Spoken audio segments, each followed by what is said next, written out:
What? He keeps sniffing his bacon treats before he eats. I know. I just think it's bacon, it'll taste okay. He's not going to do it now. Waylon, why do you take a step back every time you get a piece of food? Your little leg right there. You move forward and back. Put it in your mouth, stand up, move the leg back. There you go. He's like, well, if you're just going to make fun of me on camera, I won't even eat. Come on. Let's go eat. Let's see again what you do. Smell your bacon. Take it back. Take your back step. Chew it up. Is that your ritual? Come forward. Shoot back up. There you go. Walk away. Are you done? No, he's going a little farther each time. Are you walking it off while you eat? You exercising, right? Where you going? He said he took a big bite that time. He's making sure how much food he has left. He's went through 3 bags of food, but hadn't eaten really any of them. He won't eat the $50 and $60 bags of food, but he'll eat the 15 and 20 from other places. Green and purple in them. I know. Well, you can't feed your dog that food. Well, it's either he'll eat that food or he'll starve to death because that dog won't eat anything else. He'll eat your pizza crust, but he won't eat this good science diet food that's got everything great in it. You know, lamb, lobster, and coyote tongue. Taking a lap. You walking it off, big guy? There's Bones. We talked about Bones on our podcast. I like it stuck. Your leg got stuck. What do you mean? How old are you? Pick it up. Waylon. Where are we going? Need to go out? You mean Bones? You don't ever get any credit because Callie just stole your thunder again. This is Bones. He's usually our 4th member of our podcast. He's a little shy at first, but once he gets to know you, he'll lighten up. Some behind the scenes of our podcast studio. So what we did was we had this little area off of our living room that was supposed to be our dining room, but we saw that most of the time we just ate around our bar a lot, or we ate in the living room. And as you get older, sometimes you don't can't eat at the same time. You try to, but it's just not possible. So we got this little setup here. Our camera. Got a little lighting set. And it kind of blends in with everything. It doesn't look too out of place when you come into the house. Nice little area to come and relax. Got all of our microphones, headphones. Got a skeleton lamp. Got our backdrop. We need to get right now we just got it, we just rigged it up with our tacks there. But ultimately what was supposed to happen is you get a stand and it will hold them up for 10 foot. I mean, they'll go to 10 foot wide and you can just swap those out. So you can have just different backdrops throughout based off the themes you're going on. I don't want to get into too much of this because I don't know a lot of the details of the specifics of Rodecaster Pro 2. I know it's a great machine that we use for all of our audio.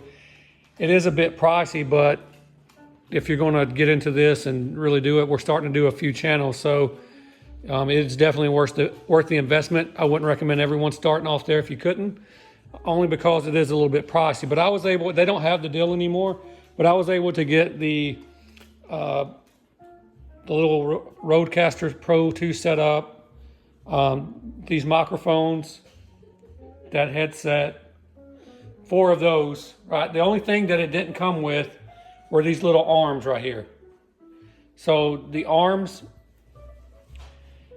and that's going to depend upon your setup based off of what you're using for your furniture. With these right here, they just kind of, I don't know if you can see it, kind of clamp on, and then they adjust based off how you're sitting.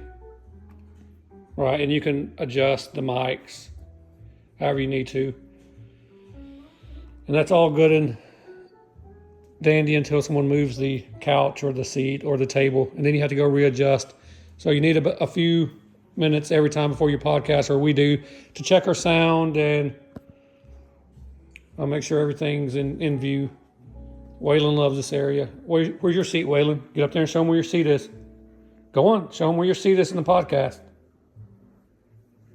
Go ahead. You want to chill in your podcast seat? He's like, let's don't do one now. There he goes.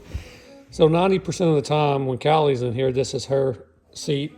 When it's just me and Stephanie, then it's usually Waylon sitting there, and but typically Callie will be sitting there and Stephanie's there and Waylon's in the middle.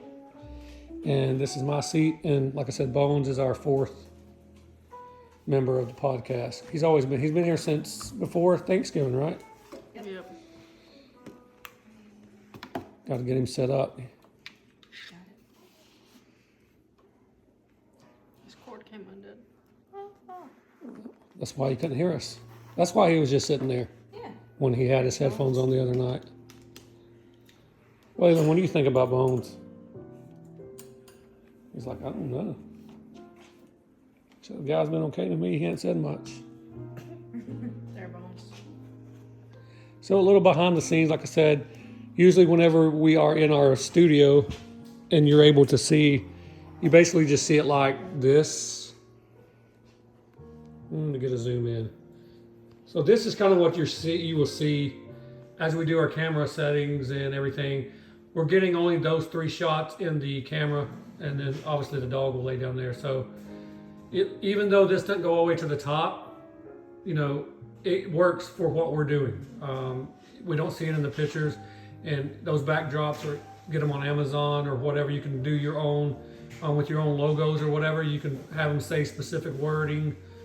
So very functional space. Like, we went from really not using the dining room area because, like I said, we didn't eat there a lot, to making it a functional space to where even though if we're not on a podcast, then we can still go in there and listen to a great thing about the Rodecaster Pro is you can do your Bluetooth from your phone, or if you're watching videos, if you'd rather listen to the videos in that type of atmosphere with the headphones and everything, then you can do that as well through the Rodecaster Pro. I know this thing can do so much more. I hadn't even learned maybe 30% of what this thing can do. I know a lot of DJs use it. You set up little sound pads here. A lot of people like your intros, the clapping, the any type of sound effects that you want to have, you can go over here and add it. Maybe that's some kind of song that you want to press. Build a loop in there for a song. So just so many different options. A lot of DJs use this as well for their for mixing their music and playing along with their Apple products or whatever they're using for storing their music. But anyway, quick behind the scenes of our podcast and Waylon's eating habits. And that's it for now.